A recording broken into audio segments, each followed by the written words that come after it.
የምንነሳበት ቃል ሁሉ ጊዜ እንደምናነበው ሶስቱን ክፍል ማለት ነው ዕብራውያን 9 ዛሬ ቁጥር 11ንም ከፍ ብዬ አነባለሁኝ ከዛ በኋላ ቁጥር 22ን እግዚአብሔር በዚህ ውስጥ ይናገረናል።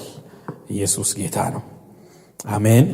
ነገር ግን ክርስቶስ ይመጣ ዘንድ ላለው መልካም ነገር ሊቀ ካህናት ሆኖ በምትበልጠውና በምትሻለው በእጅም ባልተሰራችው ማለት ለዚህ ፍጥረት ባልሆነች ድንኳን የዘላለም ቤዛነት አግኝቶ አንድ ጊዜ ፈጽሞ ወደ ቅድስት በገዛ ደሙ ገባ እንጂ በፍየሎችና በጥጆች ደም አይደለም።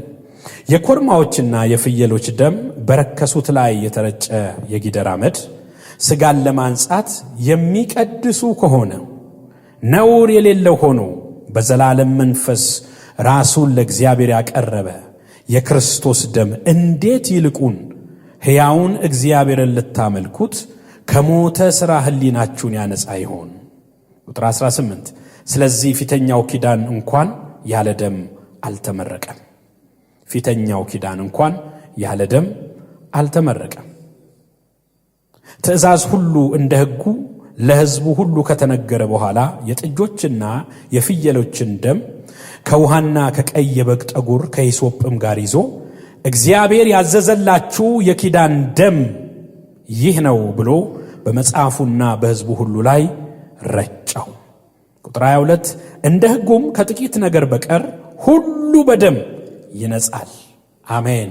ደም ሳይፈስ ስርየት የለም። አሜን። ደም ምን አለው ብለናል? ምን አለው? ድምፅ አለው ብለን ተነጋግረናል። አሁን ደግሞ የአዲስ ኪዳኑ ደም የኢየሱስ ክርስቶስ ደም የተሻለውን ነው የሚናገረው። የአቤል ደም ጮኸ ነው የሚለው፣ የኢየሱስ ግን አልጮኸም ተናገረ ነው የሚለው። አሜን አሜን። የአቤል ደም ስለ ፍርድ በእግዚአብሔር ዘንድ የወንድም የደሙ ድምፅ ከምድር ወደ እኔ ይጮሃል ነው ያለው። መጽሐፍ ቅዱሳችን ዕብራውያን 12 ላይ መጣና ግን ስለ ኢየሱስ ደም ሲናገር የሚጮህ ደም አይልም። ከአቤል ደም ይልቅ የሚሻለውን የሚናገር ደም ይላል። አሜን አሜን። አፍ አለው ማለት ነው። ድምፅ አለው፣ ይናገራል፣ ያወራል።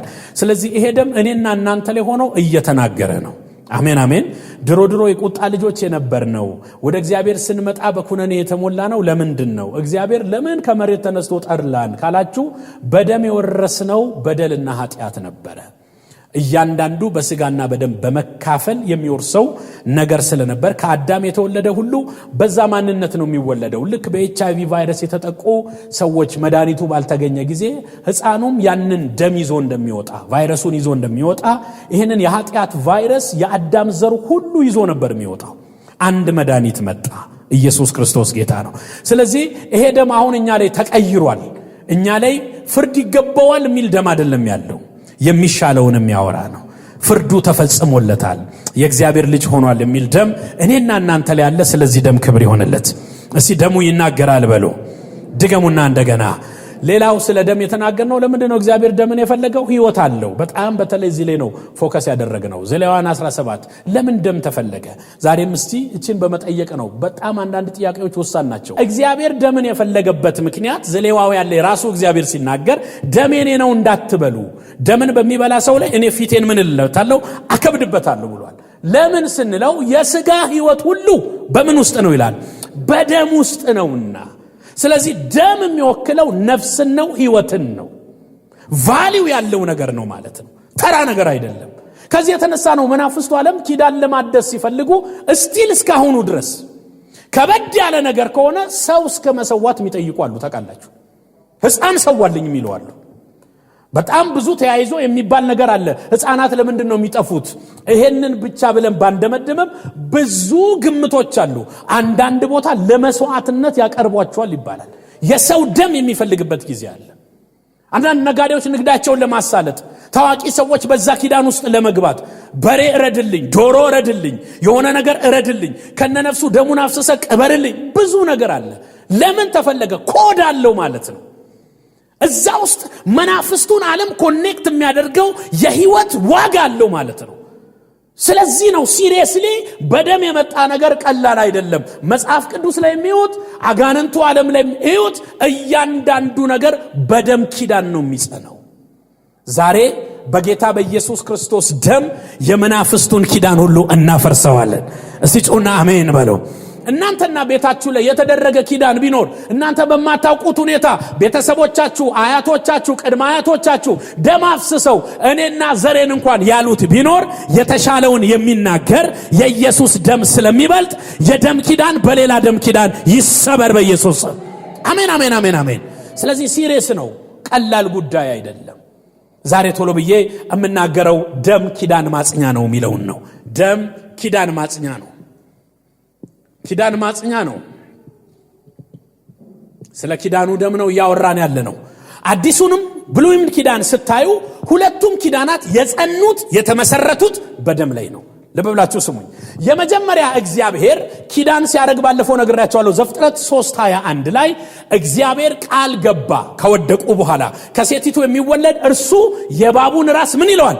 ይቀጠቅጠዋል። ቁጥር 16 ይሄን ኪዳን ከገባ በኋላ እግዚአብሔር ቁርበቱን ወስዶ ለነሱ ቁርበት አለበሳቸው። ቅጠሉን ወስዶ ይቅርታ፣ እዛ ጋር ደም ፈሷል ማለት ነው። ኪዳን አንድ ብሎ ተጀመረ በይፋ። እግዚአብሔር ዘፍጥረት 22 ላይ አብርሃም ጋር መጣ። ምትወደውን ሰዋልኝ። ልብ ብላችሁ ስሙኝ። እግዚአብሔር የሰው ግብር ፈልጎ አይደለም፣ አብርሃም ውስጥ ያለውን እምነት ፈልጎ ነበር። ኦሬዲ የኪዳኑን በግ ወይም የመስዋዕቱን በግ እግዚአብሔር አዘጋጅቷል። እስቲ ተዘጋጅቷል በሉ። አሜን አሜን አሜን። ይስሐቅ በክርስቶስ ኢየሱስ ምሳሌ ነው። ታውቃላችሁ፣ የኪዳኑ ነው፣ የመጣ ነው፣ ኪዳን የተላለፈበት ነው። ስለዚህ በብሉይ ኪዳን ይስሐቅንስና የአዲስ ኪዳን ክርስቶስን ያሳየናል፣ መስዋዕት የሆነውን። አሜን አሜን አሜን። አብርሃምን እግዚአብሔር ሰዋልኝ አለው። አልተጠራጠረም። ዘፍጥረት 22 ላይ ሕፃኑን እሳቱን ቢላውን አስይዞ ወደ ሞሪያም ተራራ ሄዱ። ቢላው ይኸው አለ ይስሐቅ፣ እሳቱ ይኸው። የመስዋዕቱ በግ ግን የት አለ? አብርሃም ምን አለ? የመስዋዕቱን በግ ማን ያዘጋጃል? እግዚአብሔር ምን ይለዋል? ያዘጋጀዋል። ትንቢት ነበር። እውነትም እግዚአብሔር የመስዋዕቱን በግ አዘጋጀ። በሚገርም ሁኔታ እግዚአብሔር ለአብርሃም ሲናገር ዘፍጥረት ምዕራፍ 22 ቁጥር 16 ላይ ኪዳን ካደረገ ደሙ ከፈሰሰ በኋላ እግዚአብሔር እንደዚህ አለ፣ በራሴ ምዬልሃለሁ አለ። አሜን። ኪዳኑ በደም ማህተም እግዚአብሔር አድምቆ አተመው። እኔ እናንተ መካከል ያለው ዛሬ ፍቃድህን አይቻለሁ፣ በውስጥህ እንዳደረከው አይቻለሁ። አሜን አሜን። የፈሰሰውን ምትክ ደም አይቻለሁ። በራሴ ማልኩ። ዞር ሲል ሚምልበት አጣ። እግዚአብሔር በማን ይማል? አብርሃም በራሴ ምዬልሃለሁ። እስጩና አሜን በሉ። ላልጥል ላልተው ላበዛ በራሴ ምዬልሃለሁ። ኪዳኑ በደም ነው የታተመው። ኪዳን ማጽኛ ነው ደም።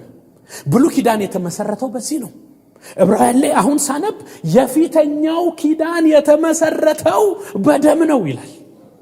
ማንኛውም የካህን ስርዓት ደሙን ይዞ ነው የሚገባው። ኢቭን ካህናት ሲመረጡ አውራጣታቸው፣ የእግራቸው አውራጣትና ቀኝ ጆሮአቸውን ሙሴ በደም ይቀባ ነበር። ኪዳን ነው። አሜን አሜን። የእግዚአብሔር መሆን ነው። እዚህ ኪዳን ብሎ በደም ይጸናል። ብዙ የመናፍስት ዓለም አንዳንድ ጊዜ አጋናን ስናስወጣ አለቃትም ገላታለው የኔና ማነ አትችልም ውጣ በደም ነው ኪዳኑ ይላል። ሲያጭበረብር ማለት በጣም ብዙ ጊዜ ገጥሞናል። ደም አፍስሶ በነፍስ ዋጋ የመጣ ነው ማለት ነው። ስለዚህ ምናውጀው በቃ ይሄ አይቻልም፣ የደም ኪዳን ነው እንግዲህ ዶሮም አርዷል በግም አርዷል አይቻልም አይደለም እንለው፣ ሌላ እንነግረዋለን። አሜን አሜን አሜን አሜን አሜን አሜን። የኢየሱስ ደም የሚላለ የተሻለውን የሚያወራ አለ። አሜን አሜን አሜን አሜን። የተሻለው ደም ጎልጎታ ላይ መስቀሉ ላይ ኢየሱስ ክርስቶስ አፍስሶታል። እና ብሉይ ኪዳን በደም ከተመሰረተ አዲሱም ኪዳን ላይ ማቴዎስ 26 እናንተ አንብቡት ግቡና ሉቃስ ወንጌል ላይም አለ። እንካችሁ ከዚህ ጠጡ አለ ጌታ። ምንድነው ይሄ ሲል ጽዋን ስቶ ይህ የአዲስ ኪዳን ደሜ ነው አለ። ኢየሱስ አዲስ ኪዳንን መርቆ የከፈተው በደሙ ነው። እስቲ ባካችሁ ጮና አሜን በሉ። አዲስ ኪዳን የሚለው ፊተኛው አልፏል፣ አሮጌው አልፏል። የሰው ጥረት በሕግ መኳተን ጽድቅ ለማይገኝበት መንገድ ብዙ መልፋት ያም እንኳን በደም ንጸን ነው እሱ አለፈ። አሁን አዲስ ኪዳን ነው አለ። አዲሱ ኪዳን ምንድነው መለኪያው? ሌላ አይደለም ደሜ ነው አለ። ታውቃላችሁ አዲስ ኪዳን ተብሎ የተጀመረው የት ጋር እንደሆነ ማን ነው የሚያውቀው? የት ነው? መስቀል ላይ። ታሪክ የጀመረው በቀራንዮ ነው፣ በመስቀሉ ግርጌ ዘመረልን አይደለ? ኢየሱስ ደሙን ባያፈስኩ አዲስ ኪዳን የለም። አዲስ ኪዳን የታተመው በኢየሱስ ደም ነው። ሲጮና አሜን በሉ። ስለዚህ ደም ስንል ኪዳን የጸናበት ነው ብራዘር። አዲስ ሥርዓት ወደኛ የመጣበት ነው። ጠላት የነበርነው ወዳጅ የተባልንበት ነው። አመፀኞች የተባልነው ልጆች የተባልንበት ነው። ይሄ ኪዳን የማይሻር ኪዳን፣ የማይቀለበስ ኪዳን ነው። ጎናችሁ ያለውን ዘና ብለህ ተቀመጥ በሉት። የገባህበት ኪዳን በሉት አዲስ ኪዳን ይባላል። ይሄ አዲስ ኪዳን ደግሞ በሉት የእንስሳ ደም አይደለም፣ የኢየሱስ ደም ነው። አሜን አሜን አሜን። የኢየሱስ ደም ኪዳን አጽንቶልናል። እንካችሁ ከዚህ ጠጡ። ይህ የአዲስ ኪዳን ደም ነው፣ ስለ ዓለም ሁሉ ኃጢአት የሚፈስ። አሜን አሜን አሜን። ምልክቱን ጽዋ ሰጣቸው። ያ መቼ ተፈጸመ? ከጎኑ፣ ከእጆቹ፣ ከራሱ፣ ከእግሩ ደም በፈሰሰ ጊዜ። ሃሌሉያ። ጎኑን ሲወጉት ደምና ወጣ፣ ውሃ ወጣ ይላል። ኢየሱስ ጌታ ነው። ያ በወጣ ጊዜ አዲሱ ኪዳን ጸና። እኛ የአዲስ ኪዳን ሰዎች ነን። እስቲ አዲስ ኪዳን ብሎ ነገር። አሜን አሜን አሜን። በምን ጸና? በደም። ምን አይነት ደም? ህሊናን ሁሉ የሚያነጻ። ዕብራውያን ላይ ሲናገር እነዛ የበግ ጊደር የምናምን ደም ህሊናን እንኳን አያነጻም። ጊዜያዊ ሪሊፍ ነው የሚሰጠው፣ ይከድናል። የኢየሱስ ደምስ አይደለም ስራ፣ ህሊናን ከሞተ ስራ ሁሉ ያነጻል። አንድ እጆቻችሁን አንሱና ህሊና ይንጹህ ነው በለው። ድገሙ ድገሙ ድገሙ። የኢየሱስ ደም ህሊና ድረስ ነው የሚገባው። ማንም የማይነካውን ፓርት ነው የሚነካው። አረ ሃሌሉያ። ለዚህ ነው ዘለን ምን ዘምረው፣ ለዚህ ነው እልል በሉ ምንላችሁ። ለምን? የኢየሱስ ደም አካልህን ብቻ አይደለም፣ ጊዜያዊ ሪሊፍ አይደለም የሰጠ፣ ከሞተ ስራ ህሊናችንን በኢየሱስ ደም እግዚአብሔር አጥቦልናል። የሞተ ስራ የለብንም። ኢየሱስ ሕያው ስራ ሰርቶልናል። ኦኬ ቶሎ ቶሎ ብዬ ልሂድ። ኪዳን የጸናው በደም ነው በለው። እርግጠኛ ናችሁ ኪዳናችሁ ጸንቷል? አዲስ ኪዳን ላይ ናችሁ? የኢየሱስ ደም አጥቧቸዋል። እሺ ቶሎ ብዬ እንደገና ሄዳለሁ። ደም አጥፊውን ከልክሏል። ሃሌሉያ። ደም አጥፊውን ከልክሏል። ሃሌሉያ። እዚህ ጋር በደንብ መናገር ፈልጋለሁ። ድግምት የሚያስቸግራችሁ ሰዎች ጠፍቷል። ይሁዳ ሆይ አጥፊው ፈጽሞ እባካችሁ ተናገሩ።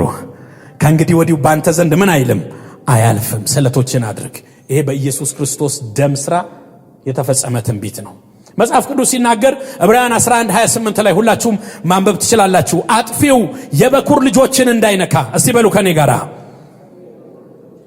ፋሲካንና ደም መርጨትን በእምነት አደረገ። ዋው! አጥፊው የተባለው ሞት ነው። ልብ ብላችሁ ስሙ። ዘጸአት መጽሐፍ ላይ የዕብራውያን ጻፊ ከዘጸአት ኮት አድርጎ ነው። በኩር ያለው ደግሞ ማን ነው? በኩር ይሄ አጠያያቂ ነው። በኩር ማለት የኃይል ጅማሬ ነው። እስቲ የኃይል ጅማሬ በሉ። ዘጸአት 4:23 እስራኤል የበኩር ልጄ ነው። ሃሌሉያ። የኃይል የመጀመሪያ ነው። በብሉይ ኪዳን እግዚአብሔር የመጀመሪያ ያደረገው እስራኤልን ነው። በኩር ያደረገው የኃይል ጅማሬ፣ የኪዳን ጅማሬ ያደረገው እስራኤልን ነው። ለዚህ ነው ዕብራውያን ጻፊ ጳውሎስ ነው ስለምን ጳውሎስ ሲጽፍልን እስራኤልን የበኩር ልጁን የእግዚአብሔርን የኃይሉ ጅማሬውን የኪዳን ጅማሬውን እስራኤልን አጥፊው እንዳይነካ በደምና ፋሲካን በማድረግ በእምነት ሙሴ ያሳልፉታል። ያ የፈሰሰው ደም አጥፊው እንዳይገባ ከልክሎታል። ሃሌሉያ። ለምን? እስራኤል የበኩር ልጁ ነው። እስጩና እኔ የበኩር ልጅ ነኝ በሉ። ያዕቆብ 1:18 ላይ በጣም ቶሎ ቶሎ ብይናገር። በኩር ማን ነው? እኛ በእስራኤል ሁላችንም በኩራት ነን። በአዲስ ኪዳን በኩር እስራኤል ነው። ማን ነው? በብሉይ ኪዳን። በእስራኤልስ አማኝ በኩር ነው። ጎናችሁ ያለውን ሁላችንም በኩር ነን በሉት። ያዕቆብ 1:18ን ማንበብ ትችላላችሁ። ሮሜ 8:23ን ያዕቆብ 1:18 ለፍጥረቱ የበኩራት አይነት እንድንሆን በእውነት ቃል አስቦ ወለደን። ለፍጥረቱ የበኩራት አይነት እንድንሆን እስቲ ባካችሁ አሜን በሉ። በእውቀት ቃል በእውነት ቃል አስቦ ወለደን። በኩር በአዲስ ኪዳን አንቺም ነሽ አንተም ነህ እኔም ነኝ። አሜን አሜን አሜን። እስራኤል በብሉይ ኪዳን የእግዚአብሔር በኩር ነው፣ ማይደራደርበት፣ አጥፊ ሲመጣ የሚከለክልለት፣ ደሙን እያሳየ ሞትን የሚቀጣለት። በአዲስ ኪዳንስ እኔ እናንተ በኩር ነን። ምን አለን? የኢየሱስ ደም አለን። ሞት እንዳይገባ የሚከለክል ደምን እናንተ ላይ አለ። አጥፊው እናንተ ቤት አይገባም። እስቲ አጥፊው ቤት አይገባም በሉ። ድገሙ ድገሙ እንደገና እንደገና። ሮሜ 8:23 ላይ ነገር ግን የመንፈስ በኩራት ያለን ይላል። የመንፈስ በኩራት አለን። ሃሌሉያ። በሱ ቃል አስቦ ወልዶናል፣ ጅማሬ አድርጎናል። የኃይሉ ጅማሬ ወይም ደግሞ የፍቅር ጅማሬ የከፈለልን ዋጋ ኃይሉን ያወጣልን ለኛ ነው። ስለዚህ በኩሮች ነን። በአዲስ ኪዳን በኩር፣ በብሉይ ኪዳን እስራኤል ነው። በአዲስ ኪዳን ቤተክርስቲያን ማለት ትችላላችሁ አማኝ ሁሉ። አሜን አሜን አሜን። እስቲ በኩር ነኝ በሉ እንደገና። ስለዚህ ሞት ይመጣል እናንተ ጋር ነገሩኝ እንጂ አይችልም። ጎናቻለ ሞት አይገባም በሉት። ኦኬ ይሄን ሞት ስለ በሉት ሁለት አይነት ሞት አለ። አሜን አሜን አሜን። ፓስተር በቃሉ አትሞቱም ብለውናል። ከዛስ ብላችሁ ደግሞ በጌታ ጸጋ እንደልባችሁ አይደለም የምትሆኑት። ሞት ሁለት አይነት ነው። ስፒሪቹዋል ዴዝ እንደገና የቦዲ አፈር ነህና ወደ አፈር ሳምንት ተናግሬያለሁ አይደል? አፈር ነህና ወደ አፈር። ይሄ ሁላችንንም ሚነካ ነው ጌታ ካልመጣ በቀር። ጌታ እስኪመጣ ሁላችንም ቁጭ ብለን ላንጠብቅ እንችላለን። ኦኬ ይሄ ሁላችንም ነው። እሱ ትራንስፖርቱ ነው። ቢሄድ እመርጣለሁ አለ። እኔን ደስ የሚለኝ እዛ ቢሄድ ነው። ብኖር እናንተን ጠቅማለሁ አለ። በአካል መኖሬ ለቸርች ነው አለ። ኢየሱስ ጌታ ነው። ሁለተኛው ሞት ግን ከእግዚአብሔር መለየት ነው። የመጀመሪያው ከዚህ ዓለም ሲስተም፣ ከዚህ ከቁሱ ዓለም እሱን ሁላችንም እንለያለን። ደስ የሚለው ግን ስንለይ ለመኖር ነው የምንሄደው። ከዚህ ቁስ ዓለም እንለይና ወደ መንፈሱ ዓለም በሙላት እንገባለን። ምን አለ ጨዋቸው አሜን በተሉ። የሚያሰጋን ይሄኛው ሞት አይደለም። ይሄ እንደውም ጳውሎስ ሲናገር ሞት ለኔ ጥቅሜ ነው አለ። የገባው ጴንጤ ወጋው ብቻ አይደለም የሚለው። ሞት ከመጣ ኤልሳም በሚሞትበት በሽታ ታመመ ስለሚል እግዚአብሔር የቆረጠው ትኬት ከመጣ ዌልካም ነው ምንለው። አሜን አሜን አሜን። ያለ ጊዜ የሚገለውን ግን ደም አለ እንላለን። እሺ ጮህና አሜን በሉ። የመጀመሪያው ሞት አይገባም ምንለው ፍርድ የለብንም። እኛ በክርስቶስ በማመናችን የዘላለም ሕይወት ነው ያለን። ይሄንን እርግጠኛው ነው ደጋግሜ እናገራለሁ። ኢየሱስ ደሙን ያፈሰሰልን ከሞት ፍርድ ነፃ ሊያወጣን ነው።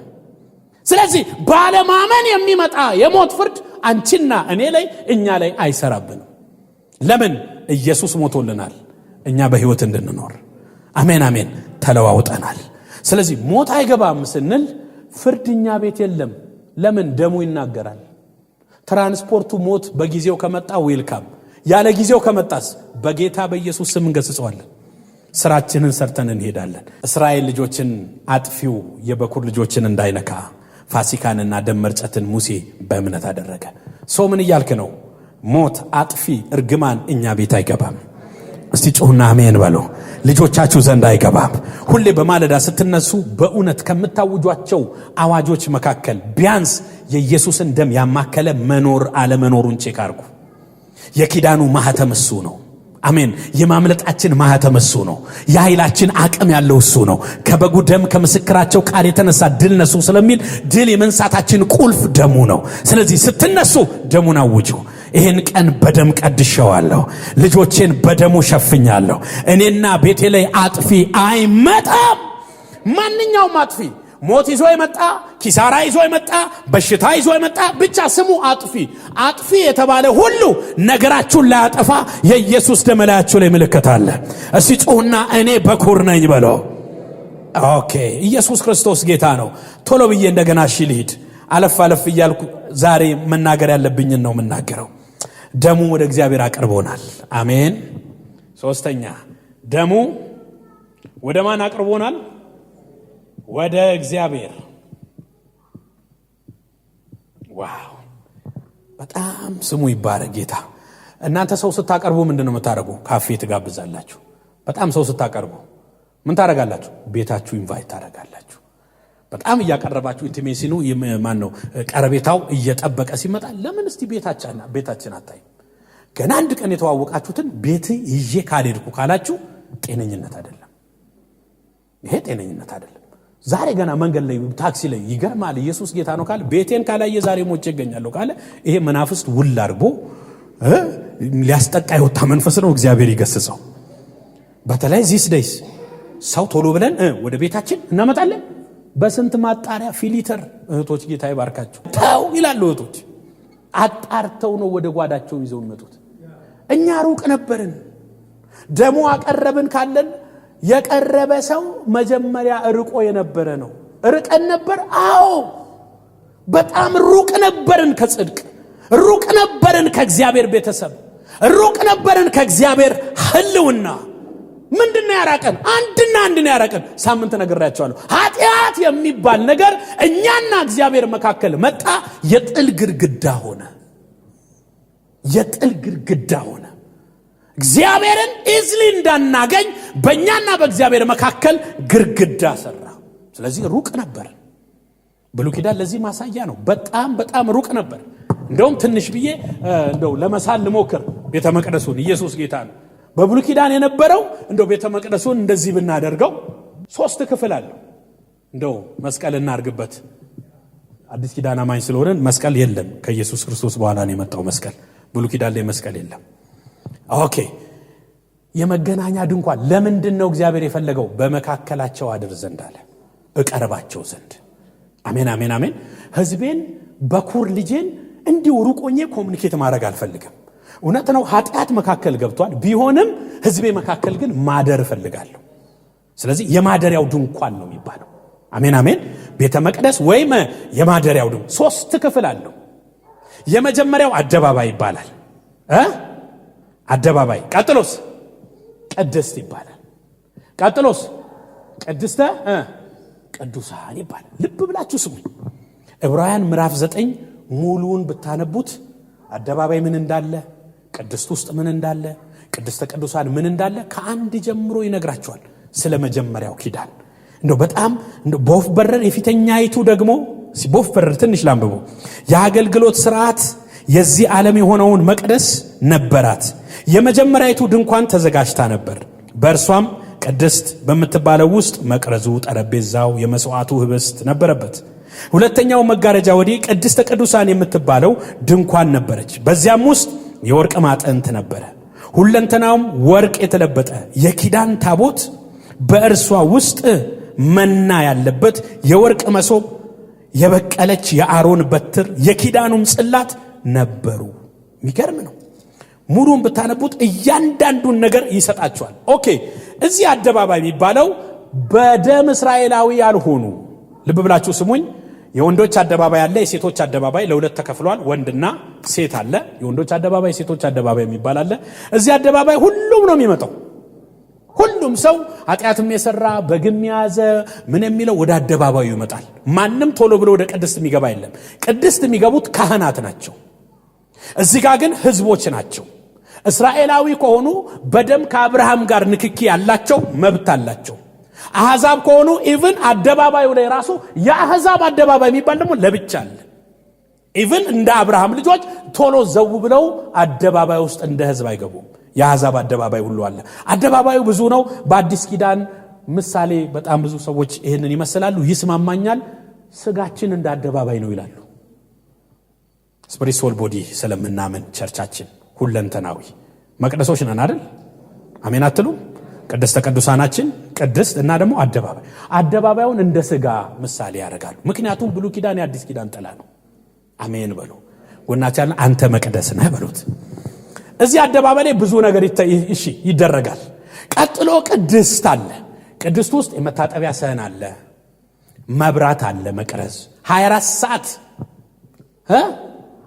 24/7 የማይጠፋ እሳት እንዳይጠፋ ያለው እሳት አለ፣ ህብስት 12 አለ፣ መብራት አለ።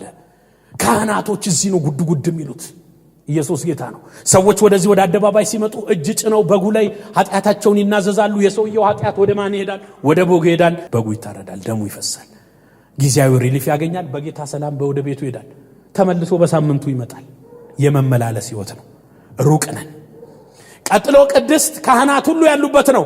ቅድስተ ቅዱሳን ካህናት እዚህ ጋር ልብ በሉ ሁልጊዜ ይገባሉ። 24 ሰዓት እሳቱን ቼክ ያደርጋሉ፣ ህብስቱን ቼክ ያደርጋሉ። የመታጠቢያ ሰህን አለ፣ ይተጣጠባሉ። አገልግሎት የሚፈጽሙበት ስፍራ ነው። ነፍስ ብንለው ማለት ነው። ኦኬ። እዚህ ጋር ቅድስተ ቅዱሳን አለ። ዋው! ቅድስተ ቅዱሳን ምንም ብዙ አጃግራንጃ የለውም። አንድ ነገር ነው ያለው። የኪዳኑ ታቦት አለ እዚህ ጋር። አሜን አሜን አሜን። የኪዳኑ ታቦት ምን አለው? የአሮን በትር አለው፣ መና አለው፣ ሲወጡ 40 ዓመት የበሉት ምልክት ኢየሱስ ጌታ ነው። በወርቅ የተለበጠ ኪሩቤሎች አሉት፣ 10ቱ ትእዛዛት አለ። እዛ ቦታ ላይ እግዚአብሔር በህልውናው በፕሬዘንሱ አለ። እዚህ ጋር ግን ማንም ዘው ብሎ አይገባም። አይደለም የእስራኤል ሕዝብ ከካህናት መካከል እንኳን በአመት አንድ ጊዜ ሲጾና በአመት አንድ ጊዜ በለው ከታ መጣው። ይሄው እግዚአብሔር ቃል እንደዚህ ይላል ቁጥር 7 ላይ በሁለተኛይቱ ግን ሊቀ ካህናት ብቻውን፣ እስቲ ሊቀ ካህናት ብቻውን ብሉ፣ በአመት አንድ ጊዜ ይገባባታል። ማይ ጋድ ምናልባት መስከረም አንድ ከሆነ እንዲያግባባን ነው፣ ሊወላ ይሆን ይችላል። በአመት አንድ ጊዜ ሊቀ ካህን ማለት ምን ማለት ነው? የካህናት ሁሉ ቁንጮ ዋና መሪው እግሩ በሰንሰለት ይታሰራል። ሰንሰለቱ ሻኩራ ነው የሚባለው። በሻኩራ ይያዛል። ሻኩራ ማለት ሚንሿሸው ነው። ለምን? ደም ይዞ ነው የሚገባው። ባዶ እጁን ከገባ ክቡ ነው የሚያደርገው። ህልውናው ከባድ ነው፣ ሩቅ ነው። የሚገርም እኮ ኃጢአት እኮ አርቆን ነበር፣ ክርስቶስ አቀረበን። አሜን በሉ ባካችሁ። ምናልባት ህዝቡ በአደባባይ የሆነና በአመት አንድ ጊዜ የስርየቱን ደም ይዞ ሲገባ እግዚአብሔር ተቀብሎን ይሆን ወይስ አልተቀበለን ይሆን? በምጥ ነው የሚከታተለው።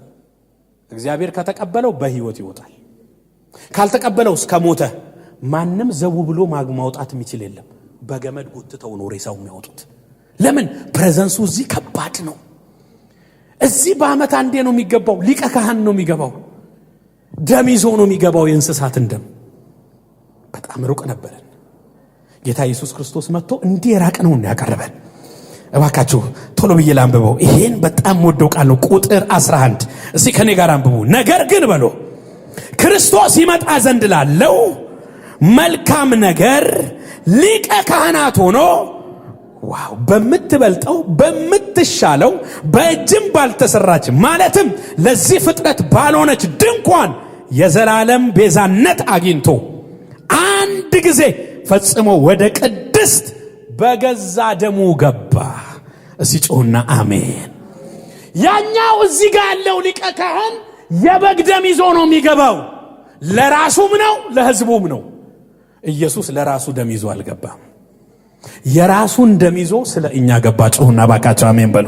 አሜን አሜን አሜን። ሊቀ ካህን ለራሱም ነው የሚገባው። በብሉይ ኪዳን ራሱም ሩቅ ነው። ቀጥሎ ለሕዝቡም ነው የሚገባው። በአመት አንዴ ነው የሚገባው። ይሄስ ሊቀ ካህን አንዴ ነው የገባው፣ በየአመቱ አልገባም። ሊቀ ካህናችን ኢየሱስ ነው። እስቲ ጮህና አሜን በሉ። ስለዚህ ኃጢአት እንዲያርቆን ነበር። ይሄ ስፒሪታችን ነው እንግዲህ ታቦት ያለበት እግዚአብሔር ኮሙኒኬት የሚያደርገው በአዲስ ኪዳን ህልውና ያለበት አምልኮ ያለበት እግዚአብሔርን ኮሙኒኬት የምናደርገው እግዚአብሔር መንፈስ ነው አይደለ? መንፈስ የሆነው ጌታ ኮኔክት የሚያደርገው ስፒሪታችንን ነው። ጮህና አሜን በሉ። ቅድስተ ቅዱሳን ይባላል። ስለዚህ ቅድስት ማን ነው? አደባባይ ቅድስት ቅዱሳን። በዚህ ስቴፕ ነበር እግዚአብሔር ሰዎችን የሚያነጋግረው። እና አሁን ምን ተፈጠረ? ስንቶቻችሁ ነው መጀመሪያ አደባባይ ቆዩ የተባላችሁ አላችሁ? እዛ ውጭ አደባባይ የለም። ጌታ ኢየሱስ ከአደባባይ አነሳና በአብ ቀኝ አስቀመጠ። ምን አለ ጨዋቸው አሜን በተሉ። እግዚአብሔር አብ ቀኝ ኢየሱስን ተከትሎ የገባ እዚህ ቤት ካለ ለደሙ ክብር፣ ለኢየሱስ ክብር አንድ ጊዜ ባካችሁ ያጨብጭብለት። ይዞን ገባ በገዛ ደሙ። ሌላ ደም አላስፈልገውም። ሁሌ ማፍሰስ አላስፈልገውም። ሁሌ ማቅረብ አላስፈልገውም። መጽሐፍ ሲናገር አንድ ጊዜ ይላል። ሃሌሉያ። ሌላ የሚፈስ ደም የለም እንዳትጠብቁ። ለኃጢአት ይቅርታ እግዚአብሔር ተጠባባቂ ያዘጋጀው ደም የለም። አንድ ደም ነው ያለው። የመጨረሻውን ደም ኢየሱስ ይዞ ገብቷል። ስለዚህ ቀረብን። ጎናቻለውን ቀርበሃል በሉት። አትፍራ ባከ በሉልኝ። እግዚአብሔር አቅርቦናል። አሜን በሉባችሁ። ጮህ ባካችሁ። ወደ ምን አቀረበን? ወደ እርሱ አቀረበን። ቶሎ ብዬ ኤፌሶን 2:13 ላምብ። በጣም ወደው ቃል አለ። አሁን ግን እናንተ እስቲ በሉ ከኔ ጋር በፊት ርቃችሁ የነበራችሁ ይላል። በፊት ርቃችሁ የነበራችሁ ቢፎር እና አፍተር ማን ነው? ቢፎር እና ናው። መጀመሪያ ርቃችሁ ነበር። አሁን ግን እናንተ ሃሌሉያ በክርስቶስ ኢየሱስ ሆናችሁ። ቀጥሎ ምን ይላል? በክርስቶስ ደም ቀርባችኋል። ምን አለ ጨዋችሁ አሜን ብትሉ። ሃሌሉያ። ድሮ ርቃችሁ ነበር ኤፌሶን 2:13 አሁን ግን እናንተ በክርስቶስ ሆናችሁ በእርሱ አምናችሁ በክርስቶስ ሆናችሁና አምናችሁ ብቻ አይደለም ክርስቶስን ማመናችሁ ምንድነው እምነታችሁ የተመሰረተው ደሙ የሰራው ላይ ያቀረባችሁ ደሙ ነው ያስታረቃችሁ ደሙ ነው ርቃችሁ አደባባይ የምትኖሩ የነበራችሁ እኛ እንደውም እኮ አደባባይ ብቻ አይደለም የአሕዛብ አደባባይ ነው የሚገባል ጥግ ላይ የሆነች ኮርነር ላይ ምሮን ይሁን አይመረን ይሁን ብለን ስንጠባበቅ ይያለ ኪዳን ተቀየረ እባካችሁ አሜን በሉ ከኔ ጋር ኤፌሶን 2:13 እንደገና ጩሁና አሁን ግን እናንተ በሉ በፊት ርቃችሁ የነበራችሁት በክርስቶስ ኢየሱስ ሆናችሁ በክርስቶስ ደም ቀርባችኋል የቀረበ የእግዚአብሔር ወዳጅ የሆነ የእግዚአብሔር ልጅ የሆነ የእግዚአብሔር ወገን የሆነ ለእግዚአብሔር ልጅ ለኢየሱስ ክብር ያምጣ ደሙ አቅርቦናል ይሄንን ሁሉ ያወራሁት ለምንድነው ደሙ አቅርቦናል አቅርቦ የት ነው ወሰደን አደባባይ አይደለም ቅድስት አይደለም ቅድስተ ቅዱሳን ላይ እግዚአብሔር የሚገኝበት ላይ ባብ ቀኝ አስቀምጦናል እኔ የእግዚአብሔር ወዳጅ ነኝ በበደላችሁ በኃጢአታችሁ ሙታን ነበራችሁ ይላል ኤፌሶን ታውቃላችሁ ፓስቱን ይናገራል በደም ነበራችሁ ቀጥሎስ አሁን ግን እኛም የሚመለከተን ያሁኑ ነው የትናንትናውን አትንገረኝ አሁን ግን በክርስቶስ ኢየሱስ ሆናችሁ ቀጥሎ በደሙ ሆናችሁ ምን ብላችኋል ቀርባችኋል አንድ ሰው ይጮና እኔ ቀርብ ያለው ይበል ድገሙ እንደገና ደሙ አቅርቦናል አሜን አሜን አሜን አሜን ያራቀን ኃጢአት ነው ኤፌሶን 2:1 በበደላችሁና በኃጢአታችሁ ምክንያት ይላል የራቃችሁት በደልና ኃጢአት ነው ያ በደልና ኃጢአት ስለ ኃጢአት ተናግረናል ኦሪጂናል ሲን እንደዚሁ ደግሞ ፕራክቲካል ሲን ያራቀን ኦሪጂናል ሲን የውርስ ኃጢአት በአዳም ምክንያት የተካፈልነው ኃጢአት አርቆን ነበር ይሄንን ኃጢአት በምን ተቀበልን ባለፈው ስናገር ነበር አዳም ምን እንደበላ ታውቃላችሁ መጽሐፍ ቅዱስ ነው ያለን የሆነ ነገር በልቷል ፍሬ እኔ አልነበርኩም ታዲያ ምን አገባኝ ደሙን ተካፍያለሁ እኔ በሌለውበት አዳም ሰርቷል ተባለ በደም ተካፍላል ተባለ እኔ በሌለውበት ቀራንዮ ላይ ኢየሱስ ሰርቷል ተባልክ ደሙን አፍስሷል ተባልክ ያንን ከተቀበልኩ ይሄንን ለምንድን ነው ማልቀበለው ቆናቻሉን ያዳምን ተቀበለ በሉ ተባካችሁ የኢየሱስን የመስቀል ደም ምን ለምንድን ነው የሚከብድ በጣም ብዙ ሰው ጸድቃችኋል ምንም ኃጢአት የለባችሁ እቺ ነገር ይላል ትንሽ እቺ ነገር አልበዛችም እሺ በአዳም ምክንያት በሌለበት ኃጢአተኛ ነው ወንጌል ስርጭት ስትወጡ ወንድሜ ንስሐ ግባ የታገኘኝ ዛሬ አይደል መታቀኝ ማንነቴን ታውቃለህ ንጹህ ሰው ነኝ አልገደልኩም ሲላችሁ ምንድነው የምትሉት በአዳም ምክንያት ትሉት የለ ዘላችሁ ሰውየው በሌለበት ለኃጢአት የዘር ኃጢአት አለብህ በደም ወርሰሃል ለጽድቅስ እንዴ ኃጢአተኛው ነፍሰ ገዳዩ ኢየሱስን አምኜ ጸድቅ ያለው ስትል እንዴት አወቅ እኔ በሌለውበት ስለኔ መቀራሪው መስቀል ላይ ኢየሱስ ደሙን አፍስሶልኛል ባካቸው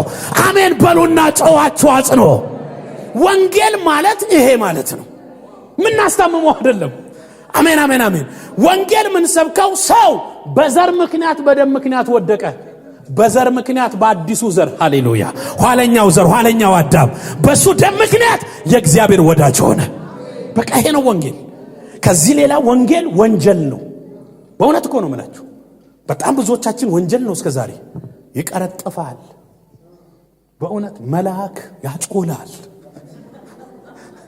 እያስፈራራል ይከተክታል አይለቅህም እንደኛ ፍርድ ቢሆን አቤት ወንጌል ማለት ጉድ ኒውስ መልካም ዜናው ምንድነው ኢየሱስ ለኃጢአተኞች ተወለደ ኢየሱስ በቀራንዮ መስቀል ላይ ደሙን አፈሰሰ በ3 ቀን ያክል በመቃብር ወረደ የሶስተኛው ቀን ጊዜ ግን መቃብሩን ፈንቅሎ ሞትን ድል አድርጎ አሁን በአብ ቀኝ ተቀምጧል ብታምነው ድነሃል ይሄንም ብትቀበል ጸድቀሃል አሜን አንድ ሰው ይጩና እኔ ወዳጅ ነኝ ይበል ደሙ አቅርቦኛል የእግዚአብሔር ልጅ አድርጎኛል ሃሌሉያ የምንሰብከው ወንጌል ይሄ ነው ወንጌል በዚህ ልክ ከሆነ ጤነኛ ነው እግዚአብሔር ልጄን የሚመጥን ወንጌል የሚለው ይሄንን ነው እባካችሁ በማስፈራራት በእውነት ነው የምላችሁ በማስፈራራት ዚስ ዴይስ ይሄንን ትውልድ መመለስ አንችልም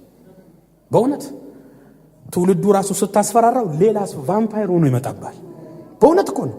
ይኸውልህ እንትን ዲኑ እሳቱ ስትለው እንደ ማይ ፍሬንድ ኤአይ ነው ይላል። በኤአይ የተሰራ ነው ይላል። የምሬን እኮ ነው። የኮምፒውተር ትውልድ ነው። የእግዚአብሔር ፍቅር ነው ሰው የሚመልሰው። በእውነት እኮ ነው የምላችሁ። በቃ እኛ እኮ ወንጌላችን የፍቅር ወንጌል ነው። አሜን አሜን። ወደ ፍቅሩ ልጅ መንግስት አፈለሰን አይደለም ይለው ራሱ። መንግስቱ የፍቅር፣ ወንጌሉ የፍቅር፣ ስብከቱ የፍቅር። ማንኛውም ነገር በአዲስ ኪዳን የሚነሳው ከእግዚአብሔር ፍቅር ነው። ጩና አሜን። ለዚህ ነው ጳውሎስ ከዚህ ፍቅር ማን ነው የሚለየን? ማንም አይለየንም። የገባን ይሄ ፍቅር ነው፣ የሚያኖረን ይሄ ፍቅር ነው። እስቲ ደሞ አቅርቦኛል በለው። በጣም ብዙ ነበር። እዚህ ጋር ነው ማቆመው። እንግዲህ ሩቅ አይደለንም። የእግዚአብሔር ወዳጆች ነን። ከዚህ በኋላ ወዳጆቼ እላችኋለሁ አለ። ጠላቶች አልላችሁም፣ የቁጣ ልጆች አልላችሁም። ይሄን ሁሉ የሰራው ምንድነው? ያቀረባችሁ ደሙ ነው አለ። የገዛ ደሙን ይዞ ወደ ቅድስት ገብቷል። ስለዚህ እሱ ደም እየታየ እግዚአብሔር ሁሌ ምህረቱን በእኛ ላይ ያውጃል። የኢየሱስ ደም መልካሙን ይናገራል።